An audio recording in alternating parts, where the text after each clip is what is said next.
আসসালামু আলাইকুম।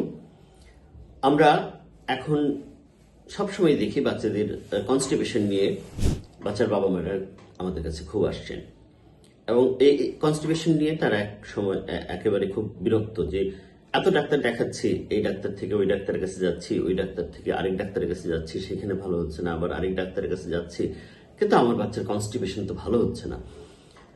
দেখুন, আসলে এই কনস্টিপেশন ভালো করার জন্য আপনি ডাক্তারের দরে দরে ঘুরছেন, এটি সম্পূর্ণ ভুল।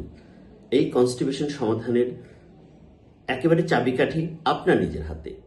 আপনি আপনার বাচ্চাকে পর্যাপ্ত পরিমাণে পানি এবং প্রচুর পরিমাণে ফাইবার জাতীয় খাবার, শাকসবজি, ফলমূল এগুলো যদি বেশি পরিমাণে না দেন, তাহলে শুধুমাত্র কনস্টিপেশন কমানোর সিরাপ খেয়ে আপনার বাচ্চার কনস্টিপেশনের স্থায়ী সমাধান কখনোই হবে না।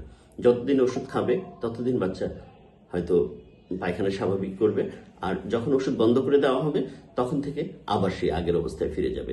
সুতরাং আপনার বাচ্চার কনস্টিপেশনের সবচেয়ে সহজ এবং সবচেয়ে উপযোগী সমাধান হচ্ছে আপনার হাতে।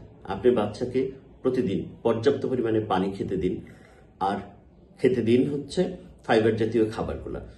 ফাইবার জাতীয় খাবার, প্রচুর পরিমাণে শাকসবজি, তরিতরকারি এগুলো আপনার বাচ্চার খাবারের সাথে দিয়ে দেন, তাহলেই বাচ্চার এই কনস্টিপেশনের সমস্যা সমাধান হবে।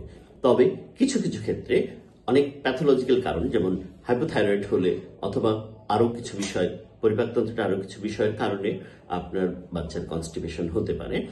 আপনার সেই কারণগুলা আপনি আপনার ডাক্তারকে দেখিয়ে সেই কারণগুলা আগে আপনি নিশ্চিত হন যে বাচ্চার সেই কারণগুলো নেই। তারপর আপনি শুধু আপনার খাবারের মডিফিকেশন করে এই সমস্যা থেকে সমাধান করতে পারবেন। আপনাকে ডাক্তারের দুয়ারে দুয়ারে ঘুরতে হবে না। ধন্যবাদ।